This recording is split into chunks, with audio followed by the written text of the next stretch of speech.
Guys, patulog na sana ako ba? Pero this came across sa aking pagbabrowse. Person of the Year in Organized Crime and Corruption. Actually, this is a yearly report of OCCRP.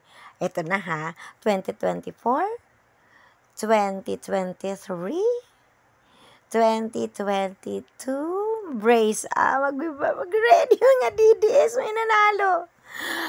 2021, 2020, most corrupt to ha, 2019, 2018, balik-balik konti para may thrill.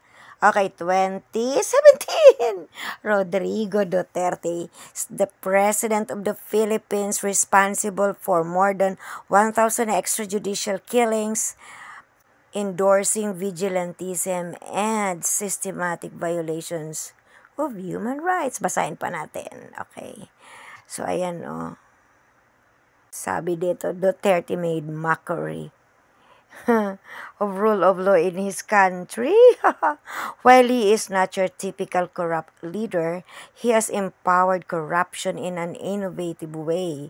His death squads have allegedly focused on criminals, but in fact are less discriminating. He has empowered a bully-run system of survival of the fiercest. In the end, the Philippines are more corrupt, more cruel, and less democratic. Agay, akala ko ba mga DDS, na walang korupsyon. Eto pa guys, natalo ni Duterte ang mga runner-up. Dalawang African. Natalo niya guys. Grabe na this. Akala ko ba mga DDS supporters, sa time ni Tatay Diggs, yun lang yung panahon na walang kurap sa Pilipinas. Pero guys, may nanalo. Napakasikat yung tatay nyo. Wala talaga. Walang lalagpas.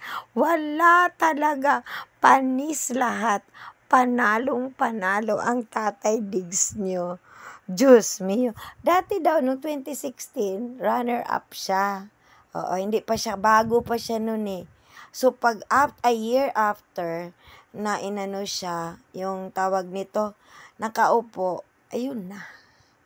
Pinakamakurap na at akala ko ba, less ang krimen nung kay Digong. 1,000 pa nga lang nasulat kasi bago pa naman yun. Oo, kasi syempre, kakaumpisa lang ng drug war. Di ko talaga kinaya. Nawala antok ko guys. Sikat na sikat ang Tatay Digong nyo. Ano ba naman yan? Sasabihin na naman ng ibang mga DDS, okay lang yan. Basta nakuntian ang mga adik. Kaloka talagang mindset. Kaya nyo mga ganun, ha? Kaya nyo? Sikat na sikat tayo sa buong mundo. Dahil ang tatay nyo, pinakakurap at syndicated pa ang kanyang, organized pa ang kanyang pag-violate ng human rights. So, tapos sasabihin nyo, hindi yan siya kukunin ng ICC. Kasi ang ICC walang jurisdiction. Santissima. Marimar. Basahin nyo nga yan, Diyos ko. Hindi ko nalang binasa kasi ang hirap mag voice over.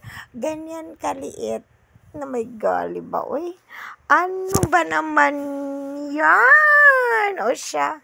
Guys, for those who wanted to check on this, i-check nyo ha. I-type nyo lang OCCRP.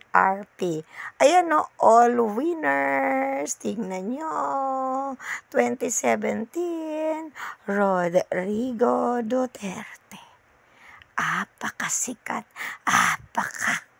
Ay, nako, Lord. Wala na. May nanalo na. Uwian na, guys.